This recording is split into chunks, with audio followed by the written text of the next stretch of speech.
Hello, and welcome to Boring History for Sleep. Tonight, we are settling in. We are closing the door on the noise and the light of the modern world. We are letting go of the day's concerns, the lists that run through our minds, the conversations we are still replaying, and the deadlines that wait for us tomorrow. We are giving ourselves permission to let all of that fade away. Our focus is turning inward and then backward into the deep, quiet, and often profoundly uncomfortable blanket of the past. Our minds are so often drawn to history for its grandeur, its high romance. We build castles in our imaginations.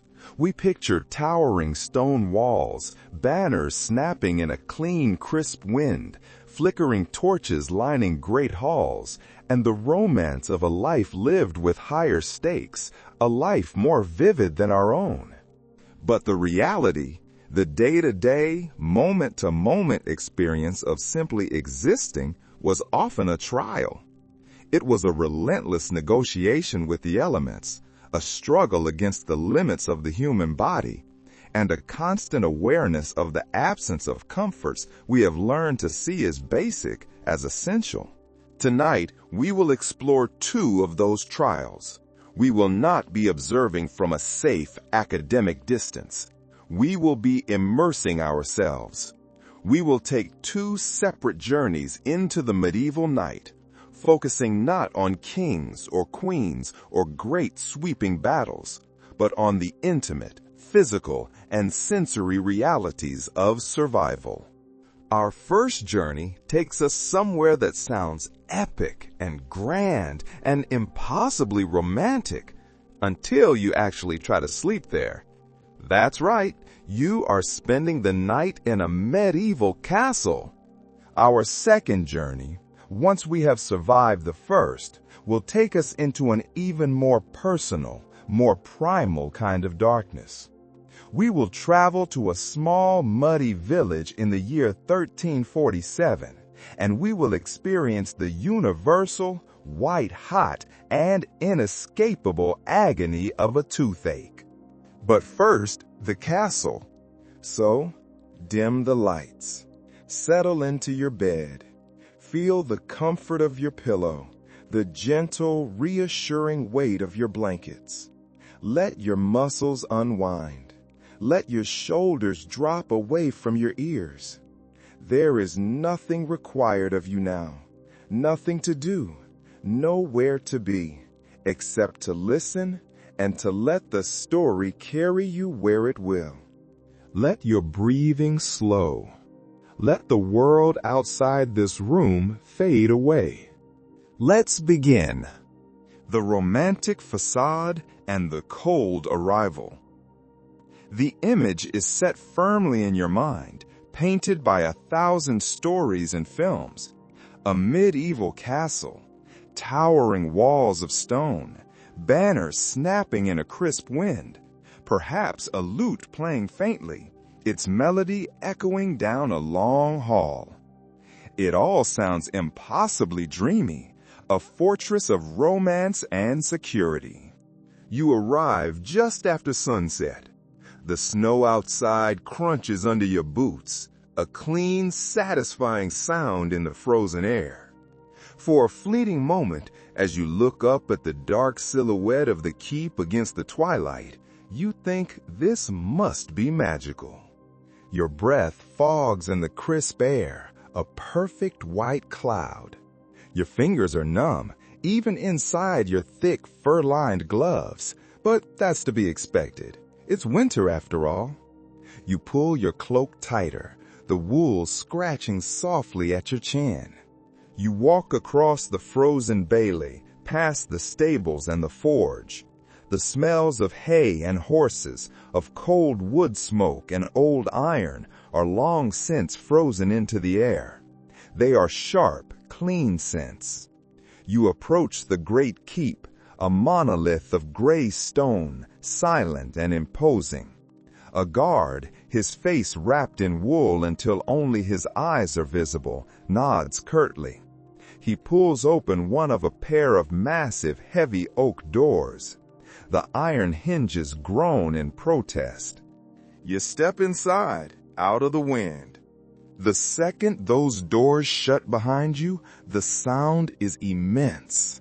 A deep, heavy thud that echoes flatly in the entryway. The sound of a vault being sealed.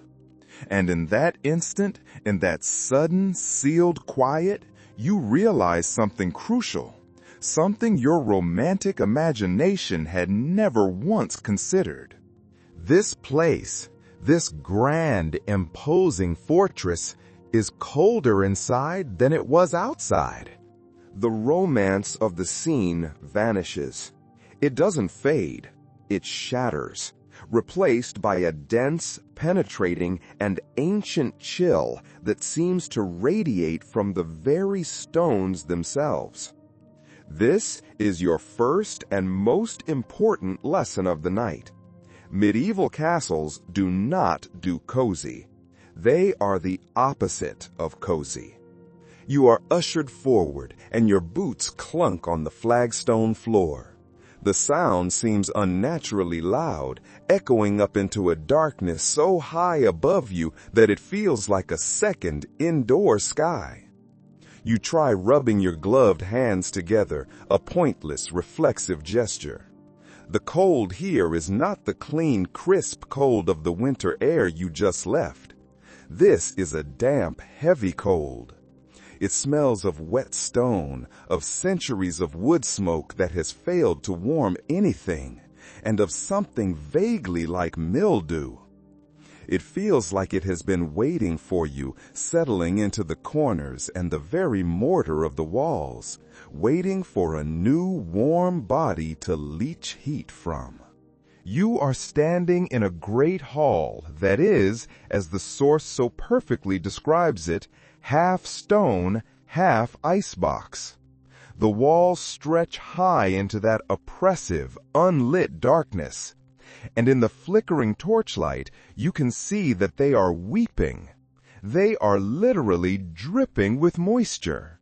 The torches themselves, set into iron sconces, flicker bravely, but they are a mockery of warmth. They are points of light in a sea of cold, not sources of heat.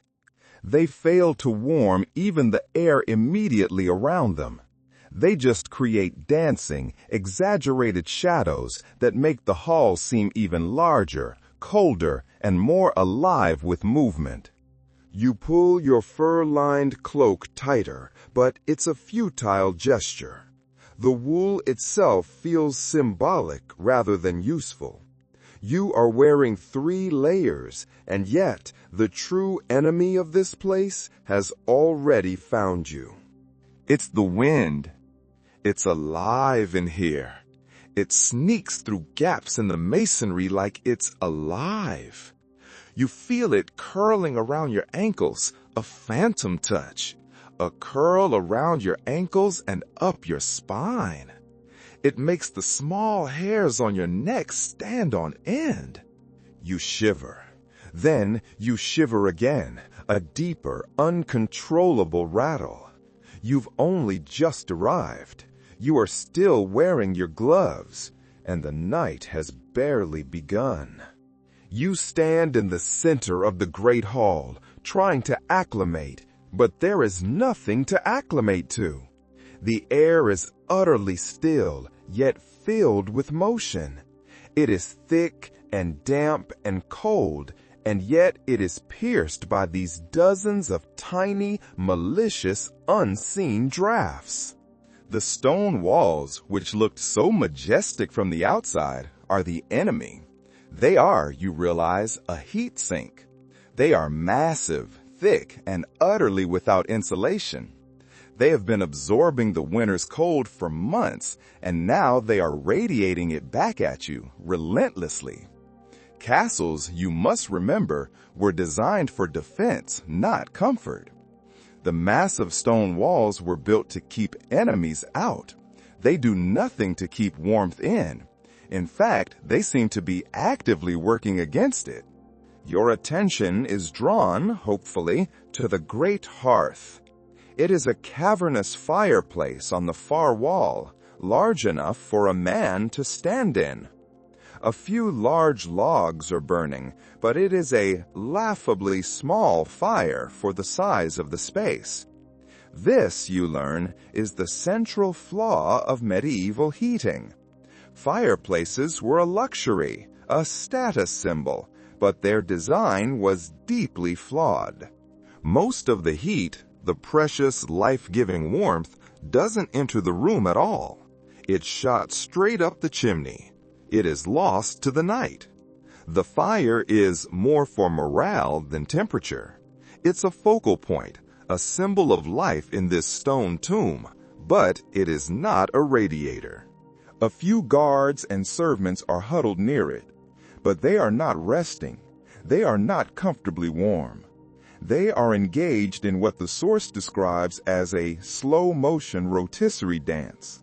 They stand with their fronts to the flame, their knees cooking, until their backs, exposed to the vast, cold hall, could still freeze a mug of ale. Then they slowly twist, rotating to give each side a brief, fleeting moment of warmth. It is a constant, wearying shuffle, a fireside waltz performed by a sad dance troupe dedicated to surviving hypothermia. The high vaulted ceilings, so impressive to look at, are a thermal disaster. Any warmth that does manage to escape with fire's powerful draw simply fled upward like a balloon escaping a birthday party. It lingers uselessly in the rafters 50 feet above your head before cooling and descending again as a cold, heavy draft. You are not here to stand by the fire. You are here to sleep. A servant, his own breath fogging in the torchlight, gestures for you to follow. Your sleeping quarters are upstairs. This sounds like an improvement, a small flicker of hope, until you realize the cold, hard logic of the situation. Heat rises only when there's heat to begin with. There is no heat here to rise. You trudge through the hall, your footsteps echoing. This is not a home. It is a fortress, a warehouse for cold air. The stone walls have kept out the enemy, but they have trapped the winter inside with you. You are beginning to understand that surviving a winter in a medieval castle is its own kind of siege. You pass a long table, set for a meal, but the benches are so far from the fire they may as well be in another time zone. You pass a tapestry, stiff with frost on one corner. You see a cat, a small furry creature, curled into a tight ball in the corner near the fire, doing a much better job surviving winter than you are. It opens one eye, regards you with complete indifference, and closes it again. You are a guest, a noble, and you are already colder than you have ever been. The servants, the guards, the animals, they are all just unwilling roommates in the same refrigerated waiting room. You have only just started your day. You follow the servant to a spiral staircase tucked into the thick stone wall at the corner of the keep. The climb is an ordeal in itself. Up the spiral staircase you go. Each step is a narrow wedge-shaped piece of stone, narrower and more treacherous than the last. The stone is worn from centuries of boots, and you realize with a jolt of alarm that it is slightly damp. You place your hand on the central stone column for balance, and it's so cold it's almost sticky. The chill of it bites at your palm, even through your glove. You imagine slipping on the damp stone, tumbling all the way down into some forgotten crypt. It feels, as the source notes, very on brand for the Middle Ages, honestly. At last, you reach your landing. The servant gestures to a heavy wooden door and moves on, his own coughing echoing as he descends. You are alone. You put your shoulder to the door. It cacks open like it's auditioning for a haunted house. You step inside. The room is vast, as big as your apartment, but it possesses all the warmth of a walk-in freezer. There is one tiny fireplace gaping on the far wall. It is, as you feared, already coughing smoke like it's dying of consumption. The fire is just a few glowing coals. No logs in sight. You step further into the room and your boots skid slightly. You look down. You are standing on a visible layer of frost clinging to the stones. Frost inside the room. The air is so still it feels thick. You rub your arms, then take off your gloves to try and warm your hands by blowing on them. You immediately regret it. Your fingers go numb. You brush against the metal latch on the door and realize the metal on the door latch was warmer than the air in here. This is fine. People live like this. But a deep, creeping dread is setting in. You are starting to realize that the people who lived here didn't sleep. They endured. You glance around. The walls are bare, cold stone. There is one exception. On the far wall hangs a single, large tapestry depicting some battle. You walk over to it, your footsteps echoing, and think that perhaps it's there to block a draft. A small comfort. You pull it back. Nope. Behind it, another hole in the wall. You press your hand against it and feel a full breeze. This is not a leak.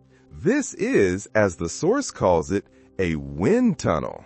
You let the tapestry fall back, defeated. It flutters gently in the breeze it's failing to stop. You turn your attention to the only other piece of furniture in the room, the bed. It is, technically, a bed. It is a heavy wooden frame, dark and carved. On top of it rests a lumpy straw mattress. The edges are curling with age. It looks, you think, like it last supported a living person around the time of the First Crusade. You still have a small stick from the hearth. You poke it with a stick, just in case. Nothing moves. You sit on the edge. The bed groans under your weight. You groan in response. Your fingers are starting to go numb again. And you wonder, for the first time with real panic, how did anyone survive this? The room is a trap. The stone walls kept out enemies and kept in nothing, certainly not heat. You are a guest of honor in a noble's chamber, and you are beginning to suspect the night will be a fight for survival. You must try to sleep. It is the only thing to do. You take off your cloak, the heavy fur-lined garment, and hang it by the hearth, instantly regretting it. The meager warmth it held is already gone. Your underlayers are wool, but even that feels more symbolic than useful. You huddle by the pathetic fire, the few glowing coals. You breathe in smoke that stings your eyes and does nothing for your feet. Finally, you give up on the fire and face the bed. You finally lie down. You pull the rough, scratchy blanket over you. It smells vaguely but distinctly of sheep and candle wax. It is also too small. It barely covers your shoulders, leaving your feet exposed, or, if you pull it down, leaving your chest to the mercy of the room. Curl into a ball, trying to shrink into yourself, to create a small pocket of body heat. You wait for your body to catch fire from sheer desperation. It does not. Instead, your teeth start chattering, a violent, uncontrollable rattling that shakes your jaw. Welcome to your first night in a medieval castle. The walls are made of stone. The windows are not glass. That is a luxury for a palace. These are openings covered in oiled parchment, which glows faintly from the moon. It doesn't insulate so much as mock you. You try closing your eyes. The wind whistles through the rafters, a high, lonely sound. Somewhere in the distance, something thumps. Maybe it's just the ancient walls settling in the cold. Maybe it's a ghost. You are, quite simply, too cold to care. You don't sleep. Not really. You drift, you twitch.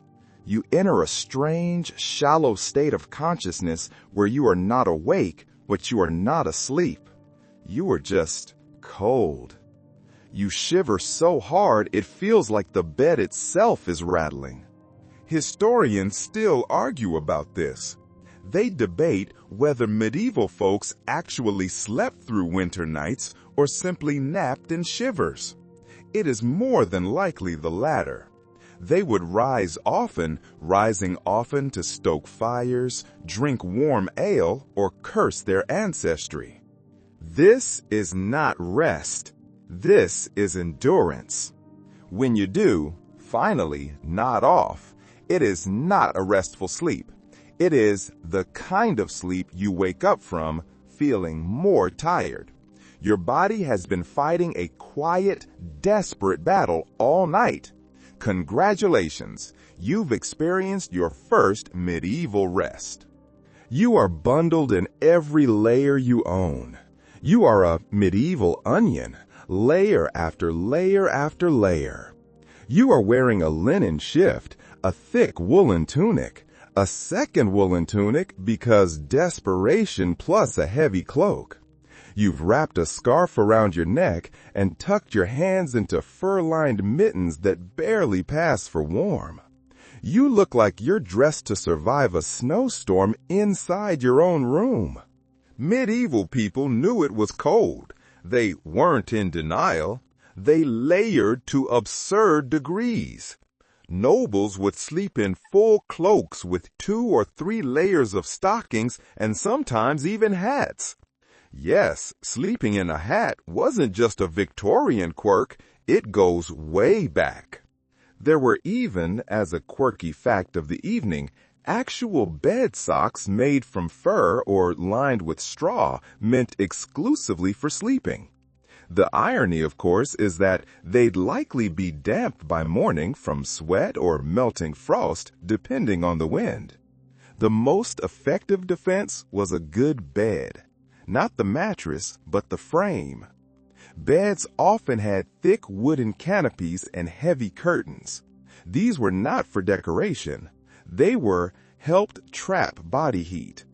When drawn, these curtains would create a small, breathable room within a room, a blanket cocoon. You, however, do not have these. You have only your scratchy blanket and the whistling wind. Your toes feel like they've been excommunicated from the rest of your body. You try rubbing your feet together. No luck. You are not resting. You are just surviving. Time doesn't exist. Time doesn't exist, only cold. Sometime later, hours or perhaps only minutes, you peel open your eyes. The room is a dim, flat gray. It might be morning. It might not be. Hard to tell. The window is covered in a thick layer of frozen fog. The candle on your side table, which you lit in a moment of optimism, has melted into a sad, cold lump of wax. Lift your head slowly. Your neck feels like it slept on a brick, which, to be fair, given the straw mattress, it sorta did. The first thing you notice, the fire is out. completely dead. You already miss it. The second thing you notice, your breath. You sit up and your breath forms a small cloud in front of your face. It is as cold in this room as it is in the courtyard. Your thin, scratchy blanket has slipped to the floor during your fitful sleep. You reach for it and your fingers brush the stone. You freeze. The stone is damp. Not just cold wet. You blink, trying to process this. During the night, moisture has crept in through the walls. The stone itself is weeping. And now that moisture is clinging to everything, including your skin. This is the secret, insidious truth of winter in a medieval castle. It's not just cold, it's wet. You are in a refrigerated waiting room. You find yourself in a small side alcove later and see a cushion on a bench. You wonder why, and then you touch it. It's damp. Of course it is. This is not the soaking wet of rainstorms, but a creeping, clinging dampness that seeps into everything and stays there. Even the air feels humid, as strange as that sounds. Your sleeves, your collar, your boots, they all hold a faint cold moisture, the kind that never quite dries. Try to process the reality of the next step. You have to get out of bed. You look over at your boots, sitting neatly by the door where you left them. They look like they've been dipped in frost. You crawl across the floor, your knees aching on the damp stone, and pick one up. It's stiff. You realize you may as well be sticking your feet into 2 meat lockers. Hiss through your teeth as you force your foot in. The icy leather tightens around your toes. The soles are stiff. There are no indoor slippers here, just pain. You stand up slowly. You try to stretch. You hear joints crackle like you've aged 10 years overnight. The cold, you realize, has seeped into your bones. You are wearing 3 layers, and you still feel like you're being punished by the air. You shuffle to the window and wipe the interior frost away with your finger. It squeaks like a scream. Outside, snow is still falling in fat, lazy flakes, blanket in the courtyard. You're not going anywhere today. You sigh. You pick up your half-frozen sock from the floor. That's not even wet anymore. It's crispy. Crispy wool, you think. That should never be a thing. As you stretch it over your foot. This is your morning. This is your reality. You are cold, you are damp, and you are just beginning your day. You are standing in the middle of your chamber. You are dressed in 3 layers. You are shivering. And then, as you shuffle toward the door, you feel it. A sharp gust around your ankles. A draft. You stop. Another one hits your back. You turn slowly, scanning the room. There's no open window, no missing brick. And yet, there it is again. The unmistakable whisper of air moving through invisible cracks. Drafts and castles were infamous. Builders did what they could. They hung tapestries, like the one in your room. They lined walls with rushes. They stuffed crevices with straw. But it was useless. Stone breathes, especially in winter. The mortar shrinks, the beams shift, and the wind finds a way. Some medieval texts even describe wind entering from devil holes. These were tiny gaps near beams and corners that couldn't be sealed. Or perhaps they were left deliberately. Historians still argue whether these cold spots were architectural flaws or deliberate design meant to prevent deadly smoke buildup. You are not an architect. You are just cold. You settle for swearing at the wall and wrapping your cloak tighter. You decide you must relight the fire. It is your only hope. You bend over the hearth, huddling close as you strike flint. Sparks jump, but the tinder's damp. You try again and again. Eventually, you get a tiny flame. It flickers like it's thinking about giving up. You feed it slivers of dry bark, a few twigs. You whisper encouragements. It sputters, smokes, and finally catches. Inch closer. The heat barely registers, but it's something. And then, just as your fingers begin to feel alive again, another gust creeps down the back of your neck. Jump. You spin around. The door is closed. The window hasn't moved. Start to laugh quietly, like someone going mad in a polite and historically accurate way. This is the part where you realize you will never, ever escape the drafts. They are like house spirits, mischievous, persistent, and possibly vengeful. You sit on the edge of the bed and think about modern insulation, drywall, windows with seals. You would, at this moment, trade a royal title for a central heating system and a hot water bottle. But here, you are left with animal skins, old wool, and the deeply questionable warmth of medieval mortar. Rise and walk the room like a detective.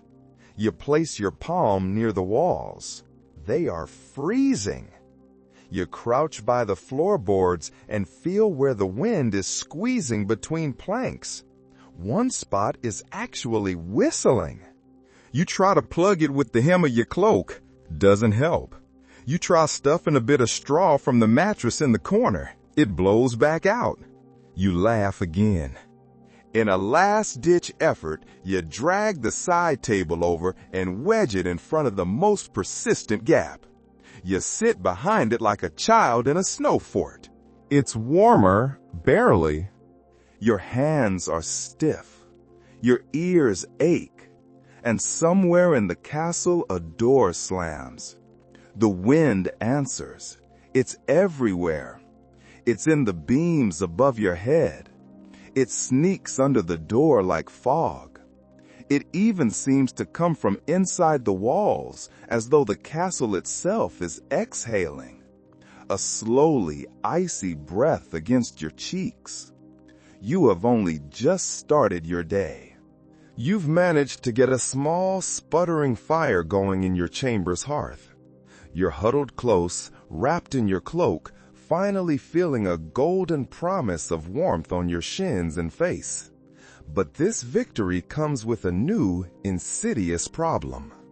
The smoke. You're sitting by the fire in the great hall later, having braved the frozen trout slap of the corridor. You're doing your fireside waltz, rotating slowly to warm your front and back. The fire is roaring, and you lean in, desperate for the heat. Then, crack. A log splits, and the fire just puffs smoke directly into the room. You cough. Your eyes sting. The chimneys decided it's too cold to work today. Suddenly, your warm refuge is now a smoky, smoldering death trap. You push open a narrow vent in the wall, hoping to let some of the smoke out. Of course, all that does is invite more cold in. You now have the unique experience of feeling both frozen and suffocated at the same time. This is the central, unavoidable curse of medieval heating. While fires were the heart of any medieval room, they were also the lungs' worst enemy. Ventilation wasn't exactly sophisticated. Chimneys were experimental in many early castles, often no more than smoke holes punched in the wall. If the flue was clogged, if the wind was wrong, or if the fire misbehaved, the smoke just stayed. It stayed, clinging to walls, tapestries, and your sinuses. You awaken in your chamber after a fitful, smoky sleep. You awaken to smoke. Not thick, panic-inducing smoke, but the kind that clings to wool, hangs in the air like guilt, and makes your nose wrinkle before your eyes even open. The fire is out again, but the scent lingers. Charcoal-scorched bread and the lingering musk of wet wool. You sit up, cautiously, and tiptoe across the stone floor. Every footstep feels like stepping on a slightly damp tomb. You crouch in front of the blackened hearth. You blow gently. A few flakes of ash rise into the air, mocking you. Here's your reward for surviving another night. A cold room, cold clothes, cold air, and smoky lungs. You grab your cloak from the peg and shake it out. It smells like 3 types of wood, 2 types of sweat, and a generous helping of ash. You put it on anyway. The air in the castle isn't just cold, it's stagnant. You are breathing the same recycled breath of dozens of servants, nobles, rodents, and possibly ghosts. There are no air filters, no windows to crack open, no humidifiers, just soot and guesswork. You head downstairs, and on the way, you brush your fingers across a tapestry. The fabric leaves behind soot. Not dust, not dirt, actual soot. From the fire, from every fire that ever happened in this hallway. You cough again. Someone behind you does the same. You glance back. It's a maid with a bucket of coals and a nose red as a beet. Her eyes puffy and resigned. She's been breathing this in for years. Smoke inhalation was a daily reality. There's no evidence medieval people had effective remedies for it. Some believed burning rosemary or vinegar in the hearth would purify the air. Others tried hanging dried orange peels near vents, more for scent than science. Historians still debate whether long-term lung issues were common among castle dwellers, but considering the amount of smoke they lived with, it's hard to believe otherwise. You step outside into the courtyard for just a moment. The air is freezing, but you inhale deeply because at least it's clean. Crisp, cold, honest. You exhale a cloud of steam and smile. Then the wind changes direction and you're hit in the face with chimney smoke from the kitchens. You cough again. You are slowly marinating in soot. You are huddled in your makeshift table fort, trying to conserve body heat, drifting in a cold, miserable stupor. The drafts are whistling. The smoke from the dying fire stings your eyes. And then you are roused by a new sound. A rustle. You sit up, your heart thudding. It's not the wind. The wind whistles and howls. This is a rustle, a scratch. Something shifts near your feet. You wait. You listen. You rustle the blanket just a bit, and a mouse darts out, offended by your hospitality. It skitters across the stone floor and vanishes under a crack in the baseboard. You stare at the space it disappeared into. You even, for a brief, desperate, and slightly unhinged moment, consider whether inviting it back might help you stay warm. You are not alone. You lie back down, pulling the blanket higher. But the night is not done with you. The straw-stuffed bed, you recall, smells of regret and rodent memories, and you're beginning to understand why. You had poked it with a stick when you first arrived. You had worried about what was inside. Now you know. But it's not just mice. The castle is an ecosystem, and you are just the largest, warmest creature in it. You stare up at the wooden beams overhead. They creak. A spider drops down, dangles, and slowly climbs back up. Even the wildlife is cold. You drift into a shallow, fitful sleep, and you hear it again. Creak, followed by a subtle scratch, scratch. It sounds like claws on stone, or, more likely, little feet pattering across your floorboards. You freeze. This is the hour when every tiny sound becomes a cataclysm. You peer into the dimness. The hearth is long dead. Your breath is a slow ghost rising into the void. You listen. Creak, scratch, tap, tap. You are being psychologically harassed by a combination of drafts and small mammals. Medieval castles were never quiet. They groaned, snapped, and whispered constantly. The massive timber beams adjusted as temperatures dropped. The stone joints contracted, making sharp noises that echoed like distant footsteps. Add in the servants, the animals, the guards on patrol, and the occasional rodent, and your midnight concert is ready. Historians still argue whether castle dwellers grew used to the noise or simply never slept deeply. You lie on your back, listening. Your brain starts filling in the blanks. That groan in the rafters, obviously a ghost.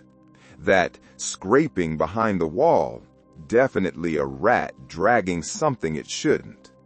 The straw mattress itself is a world unto itself.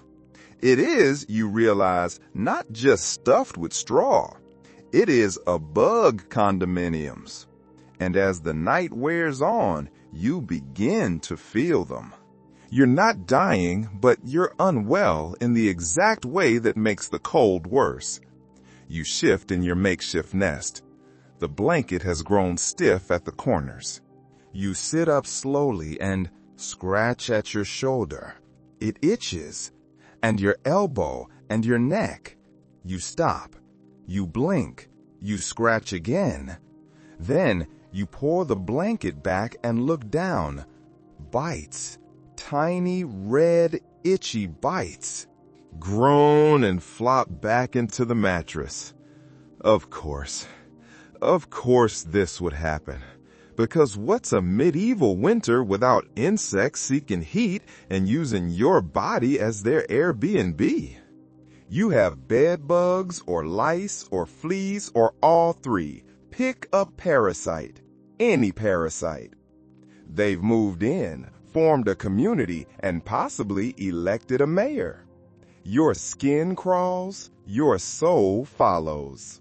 This is the historical reality check. Castle floors were alive, not metaphorically, literally.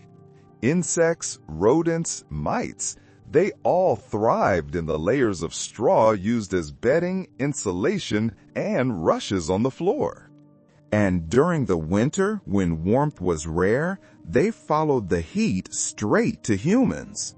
Nobles used perfumed powders, fragrant oils, and even herb fill sachets sewn into clothes to fight back. But it was a losing battle. If you were warm, and especially if you were unwell, the little critters considered you a 5-star resort. Sit up again and inspect your blanket. You don't see anything, but you know they're there. You scratch your wrist. You scratch your knee. You hear a soft rustle near the floor. You freeze.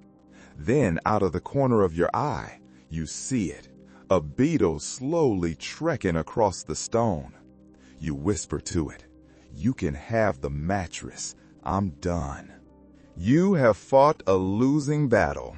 The combination of persistent, bone-deep cold, the creeping, clinging dampness that never dries, the lungfuls of stagnant air and soot, the profound lack of restful sleep, and the flea militia that has taken over your bedding.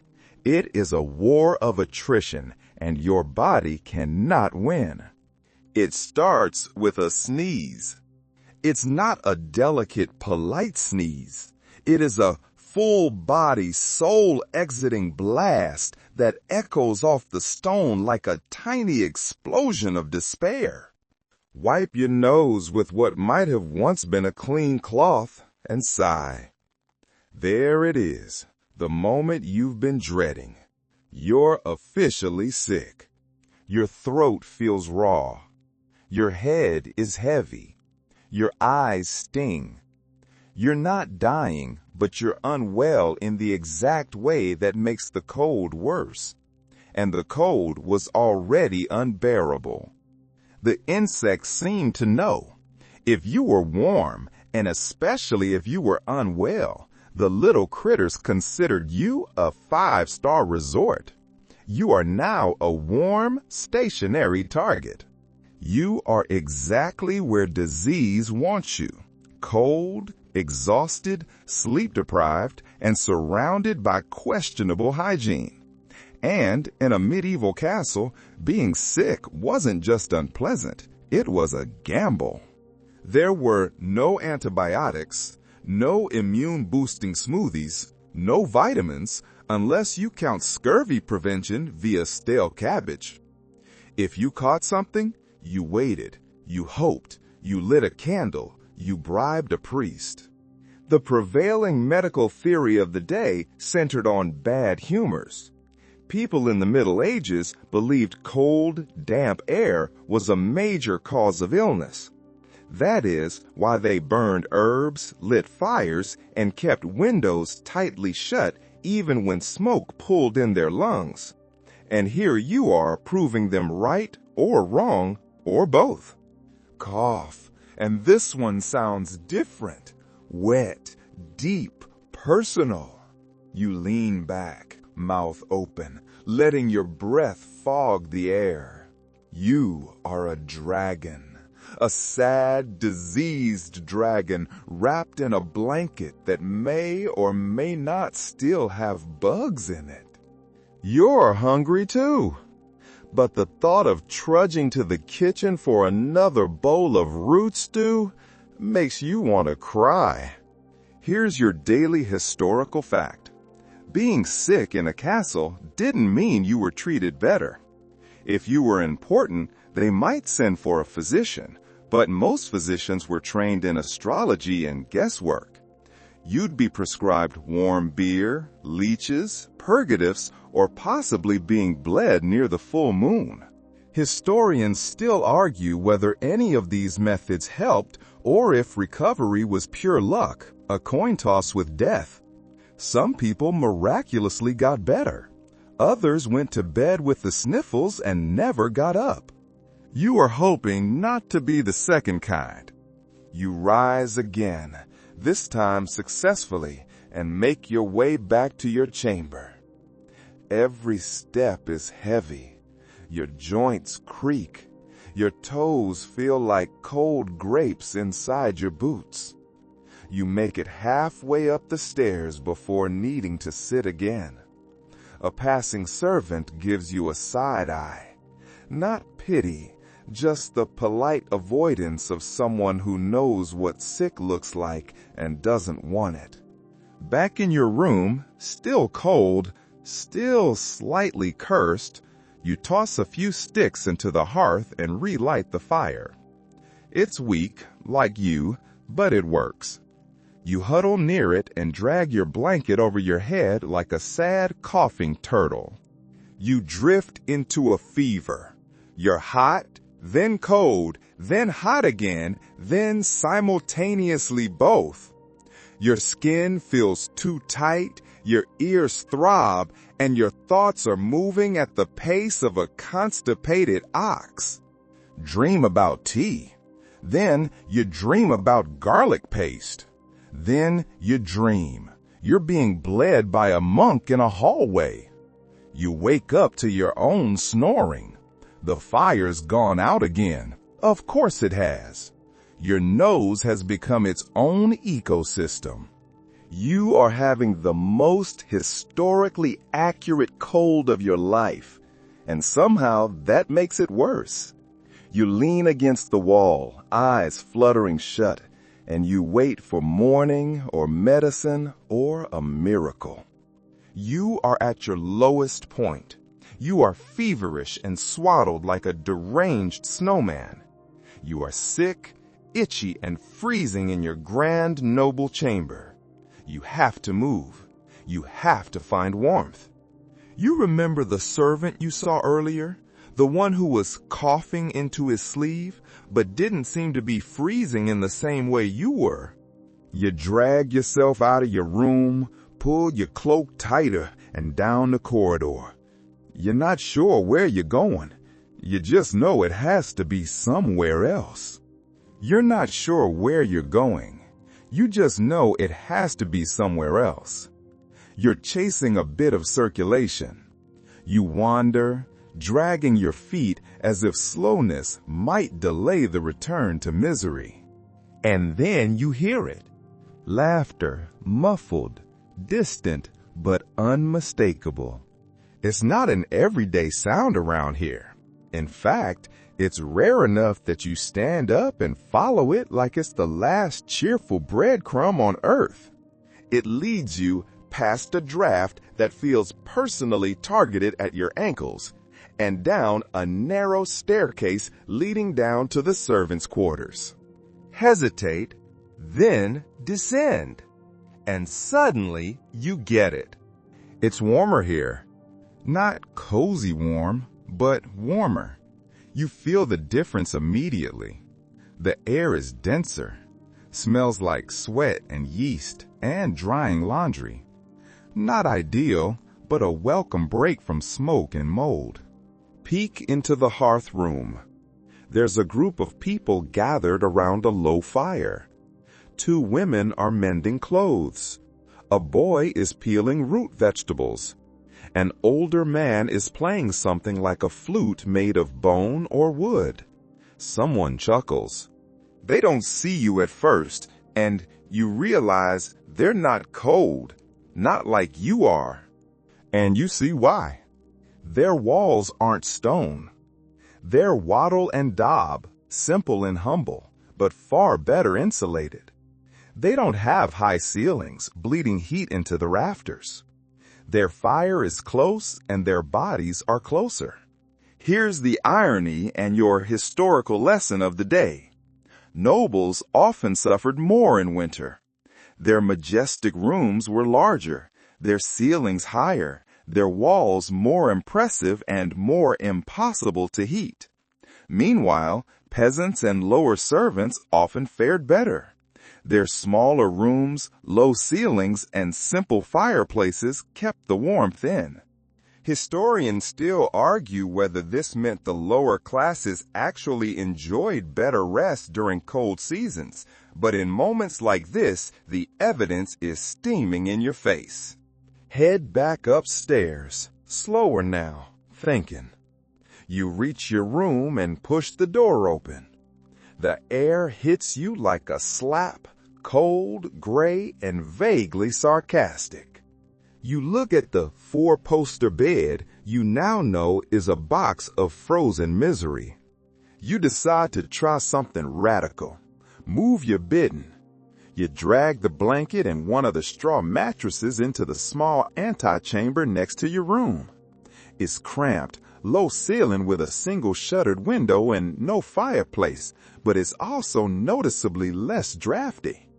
You shove a bench against the door, prop a cushion against the crack in the floor, and curl up in your new nest. Is it elegant? No. Is it medieval survival genius? Absolutely. You warm up faster. The air doesn't move. You can still hear the castle creaking, but it's muted now. You pull the blanket over your ears, smile, and feel, if not content, then proud. You have survived. You found the warm corner. The castle, you have learned, is a trial of the environment, a war against the elements, a slow, cold, damp, itchy, smoky misery. But the medieval world held other, more intimate agonies. Agonies that came not from the outside, but from within. Let your mind drift from the pervasive, cold ache of the stone and settle on the sharp, hot, and personal ache of the body itself. Our first journey is over. Our second is about to begin. We are leaving the castle. We're diving straight into something that'll make you squirm just thinking about it.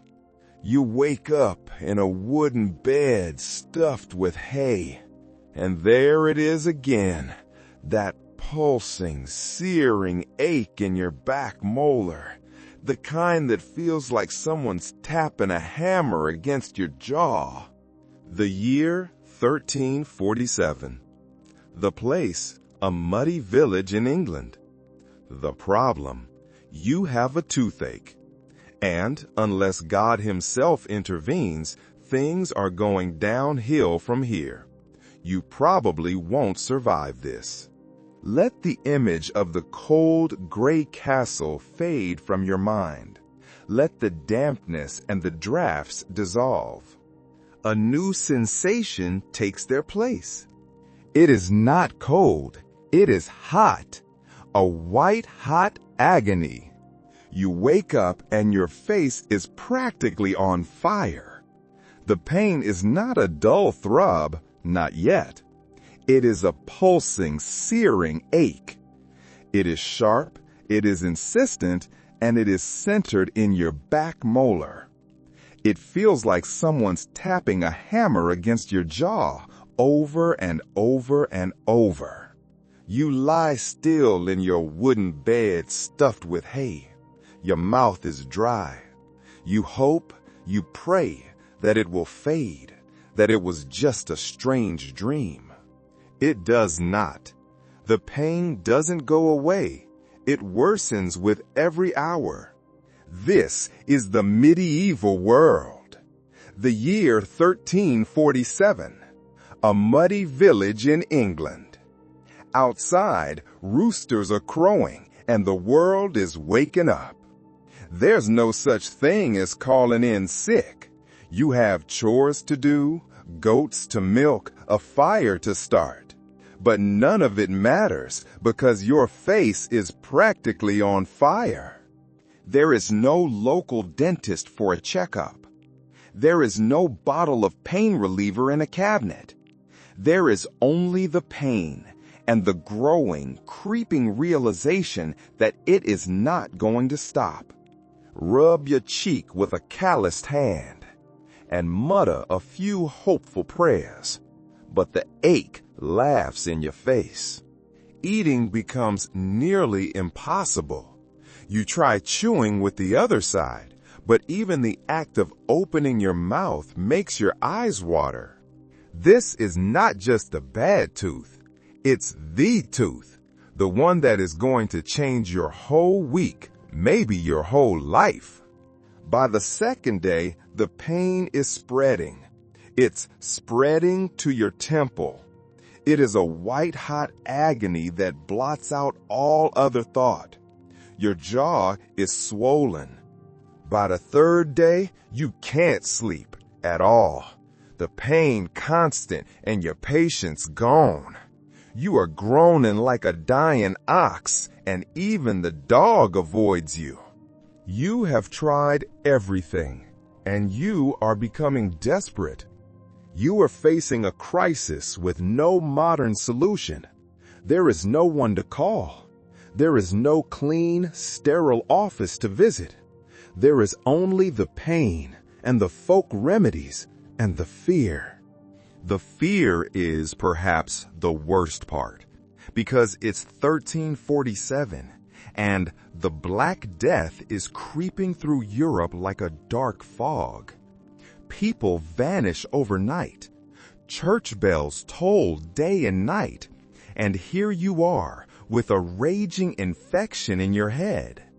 You are beginning to realize that this cursed tooth might not just be a source of pain. It might be a death sentence. The line between a simple toothache and a fatal infection is invisible, and you have no idea if you've already crossed it. You finally relent. The pain has won. It's time to visit the barber surgeon. Wrap your head in a scarf to keep out the cold and maybe to hide the swelling. You begin your slow, painful walk toward the village square. With each step, your tooth sends out pulses of white-hot agony.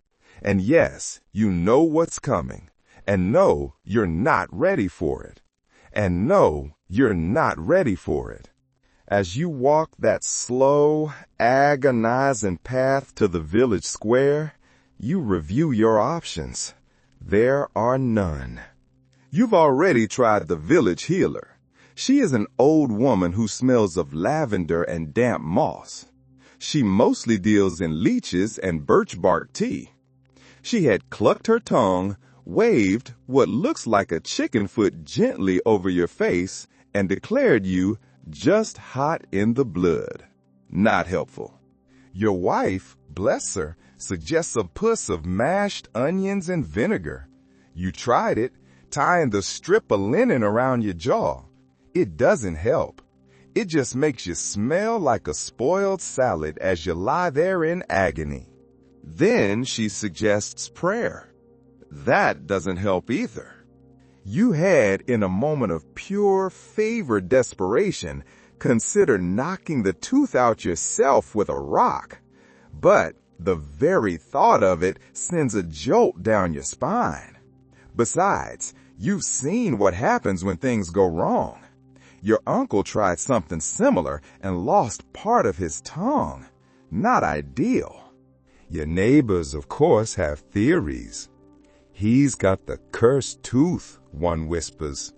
A toothache that comes with a fever, they say, could be punishment from St. Apollonia. You learn her story in hushed tones. She was a Christian martyr, you're told, who, during Roman persecutions, had all her teeth smashed out by Roman guards. Now, people actually pray to her for relief from dental pain. The dark irony of this is lost on you. You are in too much pain to appreciate it. But the most common theory, the one the blacksmith mentions with a shudder, is worms. The toothworm theory. This was the accepted science of the day, from ancient times all the way into the 18th century. The belief was that tiny, squirming creatures burrowed into your teeth and gnaw away at the roots, causing the agony. Can't see them, of course, but you can feel them wiggling, biting, breeding. Cures were all based on this premise. You had to expel the worms. The most common method was ritual smoke inhalation. People burned specific herbs, henbane, mustard seed, even poppy. They would inhale the smoke through a hollow reed, believing the heat and stench will drive the worms out. If you hear a pop, your neighbor says solemnly, that's one leaving. It was, of course, just the seeds popping in the heat. Other, more desperate, fringe remedies existed. There were whispers that if you kissed a donkey on the snout, your toothache would vanish. Even minor noble households occasionally kept donkeys for health. Some fringe remedies suggested rubbing your gums with crushed earthworms mixed in wine. Yes, worms. Medieval dentistry really pushed the boundaries of flavor. You don't care about worms or donkeys or onions anymore. You are in too much pain. You have reached the village square. It is time. Your neighbor suggests the man with the knives, which sounds promising until you realize that's the barber. You arrive at the village square just as a breeze kicks up, flinging your scarf back and exposing the swollen side of your jaw. It's red and puffy like an overripe fruit ready to burst. Feel the eyes of passers-by on you, some concerned, some amused. One kid points and whispers, "Witch's tooth," before being yanked away by his mother. And there, in the center of the square, stands a small timber-framed hut. A faded sign swinging overhead, a bowl of razor, and, if you squint, what looks suspiciously like a tooth. Air smells of wet hay, sweat, and boiled herbs. This is where you'll meet your fate. This is where the barber surgeon lives. Because in the Middle Ages, your local barber wasn't just giving bowl cuts. Nope, he was your multitasking medical man. Need a shave, a bloodletting, a tooth pulled? Same guy. The iconic red and white barber hop pole, still seen today, is a throwback to the blood and bandage days. Red for the blood, white for the bandages. These men, you must understand, didn't go to medical school. Medical school, which didn't really exist in any modern sense anyway. They trained through apprenticeships. They watched older barbers work and learned through trial error and the occasional screaming peasant. But here is the strange part. They were often more trusted than university-trained physicians. Those physicians were obsessed with the humors and more likely to tell you to sniff a tulip than pull your rotten tooth. The barber surgeon was a man of action. He got things done.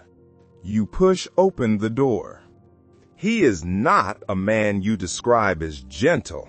He is built like an ox with thick arms and a permanently furrowed brow. He greets you not with words, but with a grunt. He motioned to sit on a three-legged stool beside a window. The light pours in, making the moles of dust swirl like nervous spirits. He takes one look at your face, tilts your chin with two thick fingers, forcing your mouth open. He peers inside. "Back one," he mutters. You nod. He snorts. That's all the diagnosis he needs. He moves to a shelf behind him. You hear clinking. When he turns around, your stomach drops. He walks to the wooden table beside you. He laid out on the wooden table his tools. This is the moment your mind screams, "Run!" But your legs are lead.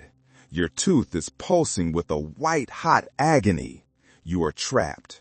Trapped by the pain and trapped by the lack of options. The barber sees your hesitation. He grunts again and gestures toward the stool more firmly. You sit.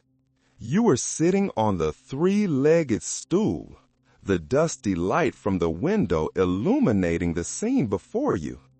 The barber surgeon has turned from his shelf, and when he turns around, your stomach drops. He laid out on the wooden table his tools. There is no sterile metal, no disposable gloves, just a cracked leather roll that he has unfurled. Inside is a menagerie of metal objects that all look like they were invented by someone who hated mouths. You see them one by one glinting in the dusty light. There is the dental pelican. It is named for its beak-like shape.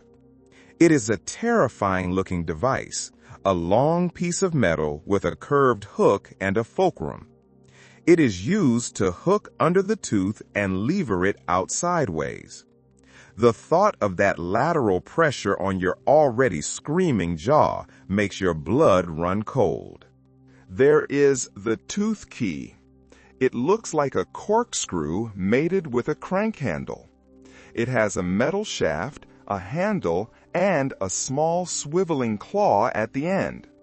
It is designed to twist the tooth free from its socket. And then there are the pliers. They are not the delicate, precise pliers of a modern dentist. They are crude and pitted, with a hinge that squeaks when he opens them. They look more suited to a blacksmith's forge than a human mouth. And you notice something else. The something else that pushes you from fear into pure terror. They haven't been cleaned since ever. There is dried blood on the handles. There are bits of lint. There is, you are fairly certain, what might be a fingernail stuck in the joint. Your heart is racing so fast, it feels like a trapped bird in your chest. The barber picks up a pair of the crude pliers. He pours a little wine over one of them. He wipes it with a cloth that used to be white, but is now a dingy, stained gray. There, he mutters, more to himself than to you. Sterilized, Middle Ages style. He turns to you. He sees the panic in your eyes. He grunts again and gestures toward the stool more firmly. You sit. You want to run, but your legs are lead. Your tooth, now pulsing like a war drum, roots you in place. You are trapped. Trapped by the pain and trapped by the lack of options. As you sit, you notice something even more unsettling. The floor is stained. Deep brown-red patches where others bled and squirmed and maybe didn't make it. In some towns, barbers advertised their surgical services by hanging strings of pulled teeth outside their shops, like macabre garlands. Imagine walking down the street and seeing a line of myrrhs gently clinking in the wind. This man needs no such advertisement. His reputation and the stains on his floor speak for themselves. He has made his choice. He selects the tooth key. Great, that one involves twisting. He muttered under his breath. Something about firm roots. You're not sure if he's admiring your dental strength or preparing himself for battle. He steps towards you, the tool in his massive hand. You are sitting on a three-legged stool. Your heart races. The barber surgeon steps forward, the tooth key in his hand. He pulls out a leather strap. He starts tying your wrist to the chair. Standard, he mutters. This was indeed standard procedure. There was no anesthesia. People being treated by barber surgeons were sometimes tied to large wooden chairs or even had assistants hold them down. Sometimes the barber would pour strong ale or wine down their throats beforehand. This was not to dull the pain, just to make them compliant. You, unfortunately, are sober. He ties the other wrist. You are now bound to the chair. And here comes the cloth. He pushes it into your mouth. This is to stop you from biting your tongue off or biting him. He places the metal claw of the tooth key around the base of the bad tooth. He sets the fulcrum against your gum. He begins to turn. Pressure is immediate and terrifying. And then you hear it, a creak. Not from the tool, from your jaw. Pain floods your brain like fire. You try to scream, but the cloth muffles it into a low animal growl. Your legs kick involuntarily against the stool. Barber tightens his grip, then snap. The tool slips. He curses. You taste a fresh, hot rush of blood. The tooth didn't come out. It cracked. Sobbing silently, violently. Blood is filling your mouth. He wipes his brow. He reaches for the pliers now. Second try. No, please, no. But there's no escape. Your arms are bound. Your mouth is a crime scene. Your options have narrowed to one. Survive it. The pliers go in. He braces against your shoulder for leverage. He tugs. He twists. You feel every tug, every twist. There is no metaphor strong enough to describe this. Just darkness. And then with a final wrench, he yanks it free. The pain doesn't stop. It just changes. It becomes a dull, roaring shock. Body goes limp. You are soaked in sweat. The barber holds up the tooth. It's bloody, broken, evil looking. Congratulations, you've officially made it through medieval dental surgery. This was the reality. Historians still argue whether barber surgeons were necessary heroes or reckless butchers. Some records praise them for saving lives and offering care to the poor. Others paint them as opportunists with sharp tools and no mercy. Right now, as you sit shaking in the chair, you are not sure which he is. You are just glad it is over. The barber drops the bloody fragment of your tooth into a small wooden bowl with a dull clink. It rolls once, then settles like a war trophy. You watch it, dazed, as if it's still connected to you somehow, as if your soul hasn't quite caught up with the sudden violent extraction. You're not dead, which feels surprising, but your mouth is a battlefield. Blood pools beneath your tongue, metallic and warm. Your gums throb. Your jaw twitches involuntarily. Your head spins. You try to sit up straight, but your spine has become jelly. Barber unties your wrists casually, like a man unstrapping a saddle. You think, you hear him hum. He takes a piece of cloth from the table, the same stained, formerly white cloth. He pours a bit more wine on it. This time he folds it and gently presses it against the raw crater in your mouth. Woos, but he shushes you kindly almost. He then ties the cloth in place with a strip of leather wrapped under your chin and over your head. Fashionable, not quite, medieval dental chic. You'll bleed for a while, he says flatly. Don't spit too much. Rest your tongue.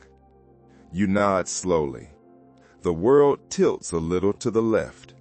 And just when you think it's all over, just as you're preparing to stand on your jelly legs, he pulls out a small brass bowl and begins to mumble. A prayer, something in Latin. You recognize only a few words. Domen sanctum salud. He flicks a bit of wine into the air, then onto you. Great. You're being blessed or cleansed or cursed. Because here is the thing. Pain and religion in the Middle Ages went hand in hand. People believed sickness, especially sudden and localized pain, could be the result of sin or demonic influence. A toothache wasn't just an infection. It was a divine message. Sometimes the only cure was a prayer. Other times it was a tooth yanked out with pliers and then a prayer just to be safe. Many barber surgeons incorporated religious ritual into their work, especially in rural areas where superstition and medicine blurred. The boundary between healer and holy man was flexible, and patients often demanded a bit of both. As a fringe tidbit, in some parts of medieval Europe, healers believed placing a frog in your mouth could draw out the tooth spirit that caused Cain. The frog obviously did not appreciate this. The barber steps back, satisfied. You try to thank him, but your voice is a squelched mumble. You reach for your pouch with a shaking hand and hand over the coins. It's not much. He doesn't count it. Outside life goes on. The village square is loud with bleating sheep, laughing children, clanging hammers. But for you, everything feels muffled, like you're underwater. Stumble out into the daylight, hand pressed to your cheek. People avoid your gaze, not out of rudeness, just custom. No one likes to see someone freshly butchered. It reminds them it could be them next. Back at your cottage, your wife gasps when she sees you. "God's bones!" she cries, rushing to help you inside. She props you on a bench near the hearth. Your children peek around the corner, eyes wide. Tilt your head back and close your eyes. The compress itches and your head is pounding. But somewhere deep inside, a sense of relief begins to bloom. The monster tooth is gone. But as you drift, a thought occurs to you. The barber never washed his hands.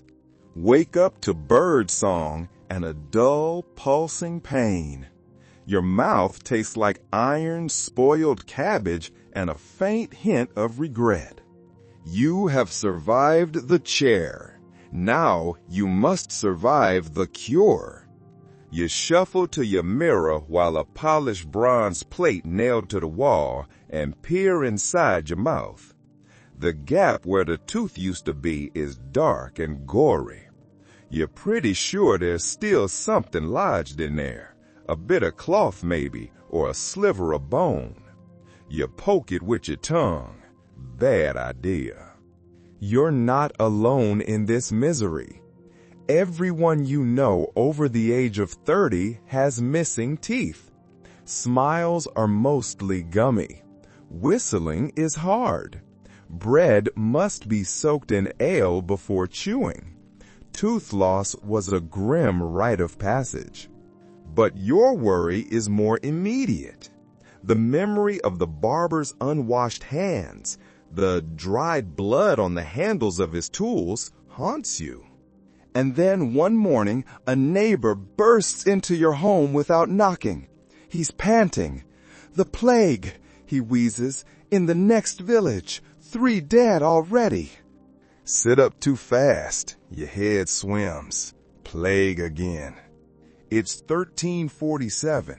Remember, the Black Death is creeping through Europe like a dark fog. People vanish overnight. Houses are boarded shut. Church bells toll day and night. And here you are with an open weeping hole in your mouth, prime real estate for infection. This is the central, terrifying link between tooth infections and deadly illness. If your wound festers, if bacteria from your gums enters your bloodstream, you could fall ill in days. And no one would blame your molar. They'd blame bad air witches, sin, or perhaps your grumpy cat. Wrap your scarf tightly around your head and mouth, not because it helps, but because it feels like it might. It's a shield against the creeping dread that is life in the Middle Ages. Your wife boils everything. Blankets, clothes, your ragged scarf, hoping heat will drive out sickness. She sprinkles lavender around the doors and hangs rosemary in the rafters. But there's a problem. Your jawline is starting to swell again. Not as bad as before, but it's tender, hot, and smells faintly like cheese. not the good kind. Press your fingers against it. Your vision blurs. You wonder, is this the plague or just a bad recovery? This was the great scholarly debate. Historians still argue how often dental infections triggered systemic illness during plague years. Some argue that open wounds and poor hygiene made any kind of oral surgery a gamble.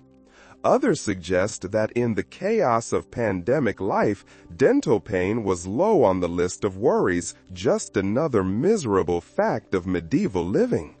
This was the fate described in the source of a boy, maybe 16.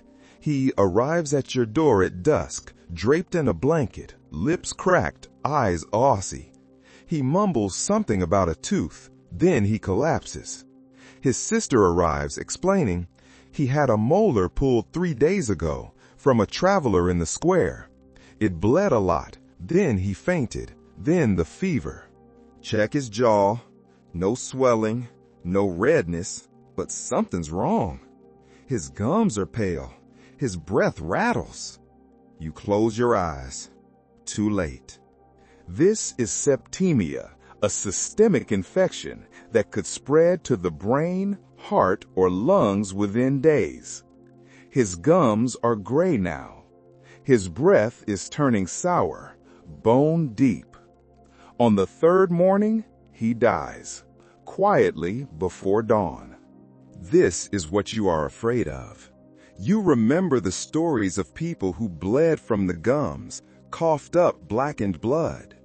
You lie there chewing mint leaves and staring at the ceiling, wondering if the barber's filthy tools have sealed your fate. If the cloth he tied around your face was the medieval version of a goodbye kiss. You do not die. The feverish heat in your jaw subsides. The swelling goes down. The dull pulsing pain becomes just a dull ache of something healing. You can finally open your mouth more than a sliver without wanting to scream. You are healing, but you are haunted by what caused it. One evening, you are well enough to shuffle outside. You go to the tavern just to be around the living. And that's the thing about pain in the Middle Ages. There's rarely relief. There's only endurance and sometimes distraction. You were at the tavern when you overheard the blacksmith say, "You know what causes toothache worms?" You nearly spat out your drink, toothworms. You thought he was joking. He wasn't. Turns out, most of the village and apparently most of Europe believes this. The idea is that small squirming creatures burrow into your teeth and gnaw away until you're in agony. Can't see them, of course, but you can feel them wiggling, biting, breeding. This, you discover, is the mainstream historical fact. The toothworm theory was widely accepted from ancient times all the way into the 18th century. From Babylon to Paris, people believed that tooth decay was caused by tiny living worms inside the tooth. It sounds absurd to our modern ears, but it was an attempt to explain the unexplainable. It was an externalization of internal suffering. It was easier to blame a tangible, living enemy than to accept a random, invisible agony. And people claimed to see them. Some even claimed to see them squirming when a tooth cracked open, most likely mistaking decayed pulp or nerve endings for creatures.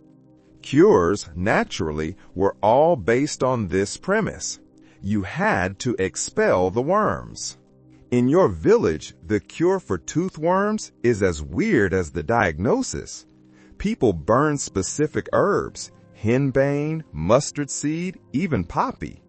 They would inhale the smoke through a hollow reed, believing the heat and stench will drive the worms out. If you hear a pop, your neighbor says solemnly, "That's one leaving." It was, of course, just the seeds popping in the heat. Here's your fringe tidbit. In parts of Scandinavia, people treated toothworms by blowing powdered frog bones into the mouth with a hollow tube. Not for the faint of heart or frog. Decide to visit the healer again. Not because you think you have worms, you hope, but because you're curious. You ask her if she really believes in toothworms. She shrugs. I've seen too much to doubt. I've seen people scream for days, and then the pain just vanishes like something crawled out in the night. You ask if she has ever seen a worm. She pauses. No, but I've heard them. Leave her hut more unsettled than when you arrived. This belief is central to the scholarly debate. Historians still argue whether belief in toothworms was a genuine attempt to explain pain using observation or just a convenient explanation for something no one could prove. Some say it was symbolic. Others think people just wanted something to blame. You sit on a fence post later that day, watching the children play. One of them is pretending to be a barber surgeon, chasing the others with a stick and shouting, "Hold still, I see the worm!" The others scream with delight and pretend to faint. You chuckle, then touch your jaw. Still a little sore, but toothworm-free as far as you can tell. You are healing. The terror of the plague and the infection has subsided. You are left with a dull ache and a new, gaping hole in your mouth. But now that the immediate, blinding pain is gone, something stranger has taken its place: superstition. It's not just the toothworms. Suddenly, it seems like everyone has an opinion on how to prevent dental doom. Old Martyr swears by chewing raw garlic every morning. The tanner says you should never sleep with your mouth open or the night spirits will crawl in. And then the village priest. He suggests something more divine. Pray to Saint Apollonia, he tells you one afternoon, placing a gentle hand on your shoulder.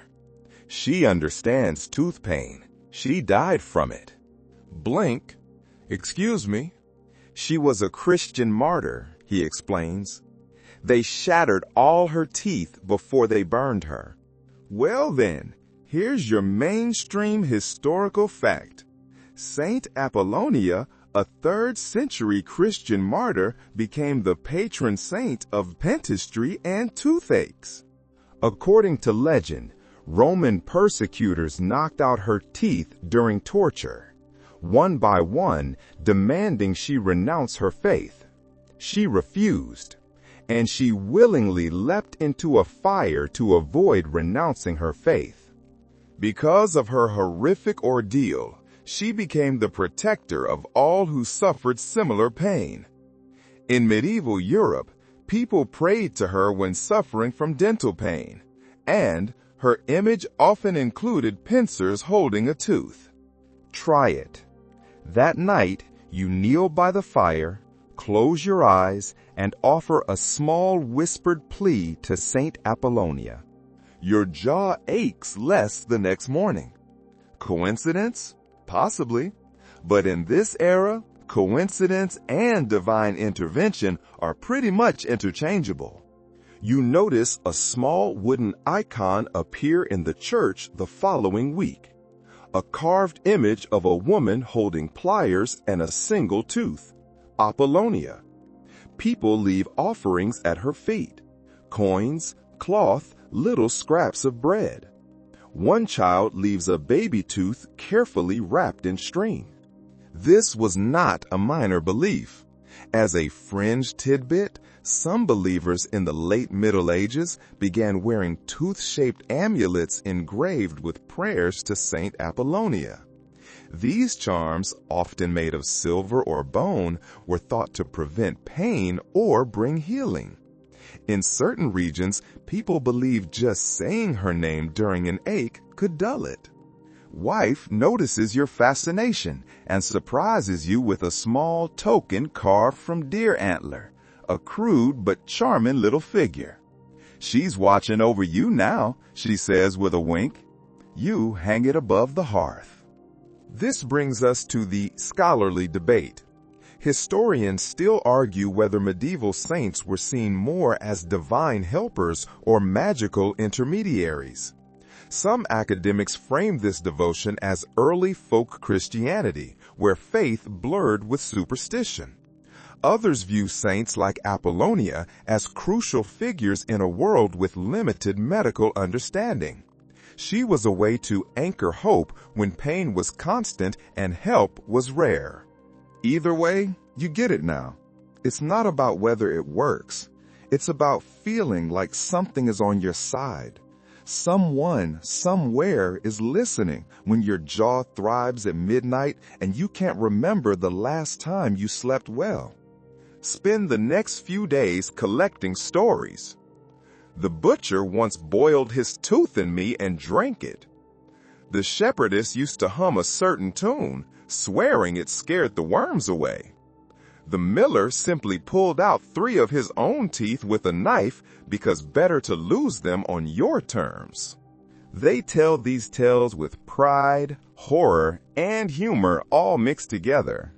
You realize now everyone has a tooth story, and yours is finally becoming just that, a story. Not a wound, not a crisis, just something that happened. A week passes. Your jaw still aches on cold mornings, and your tongue still wanders to the empty socket out of habit. But the bleeding has stopped.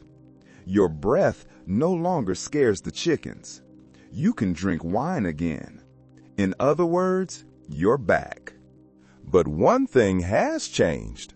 Word has spread through the village, and now people keep stopping by your door. Not with casseroles, but with questions. What did it feel like? Did you see your soul leave your body? Was it worse than stepping on a rake? You start to feel like a local oracle of pain. People huddle near your fire, clutching their jaws, desperate for advice. You give them what you can: salt water, cloves, courage. This was the mainstream historical fact of medieval health. Communal knowledge spread not through books, but through stories. Oral history, gossip, folktales, and exaggerated retellings shaped how people understood illness and recovery. If someone survived a painful procedure, they became the dacto expert on that ailment. You, dear listener, are now the tooth man. Even Lady Marjorie, from the manor house beyond the orchard, returns. She leaves a small linen pouch on your doorstep. Inside, a silver ring shaped like a tooth. No note. Thanks, perhaps, or solidarity. Later, your wife laughs. You've become the village dentist. You protest, but then the miller's apprentice shows up holding his jaw, and, well, she's right. You don't become a barber, not a surgeon. Just someone with one less tooth and a head full of hard-won advice. But that's how most healers begin, isn't it? With pain and patience and a little bit of luck. And so we leave you by your hearth. The fire burns low now. Your hands rest in your lap. Still, the tools are clean. The room is warm. Outside, snow begins to fall. You hear it before you see it. A hush. A blanket spreading across rooftops and fields, tucking everything in for the night. Your breath slows. You remember the first time you felt that ache deep in your jaw like thunder trapped beneath your teeth? It seemed endless then, but everything ends, even pain, even winter. Somewhere in the village, a child is sleeping with a new gap in her smile. A man rolls over without waking for the first time in days. A woman breathes through her nose again, softly, at peace. You've journeyed with us twice into the medieval night. You felt the biting, damp, and relentless cold of a stone fortress. A cold that seeps into your bones, that brings with it drafts and smoke and dampness and the itching, crawling misery of insects. And you felt the hot, sharp, and intimate agony of a cracked tooth. You've sat in the barber's chair, tied down, and endured the terror of his unwashed, crude tools. These stories are not just history. They are a quiet reminder, a reminder of the world we've built and the comforts we so easily, so quickly forget. Feel the bed beneath you, the softness of your pillow, the gentle, even warmth of the room you are in. There are no drafts whistling through the walls, no mice rustling in your mattress, no frost on the floor. Your teeth are quiet. There is no need to pray to a saint to make an ache go away. There is no need to visit a man with a pair of rusty pliers. There is just this quiet, this comfort, and this peace. The past is a fascinating place to visit, but it is a gentle, wonderful thing to be able to leave it behind when you are ready. You are safe. The pain is gone. The cold is outside. Let your jaw unclench. Let your body grow heavy. You're safe. The pain is gone, and you are still here. It is time to rest. Good night.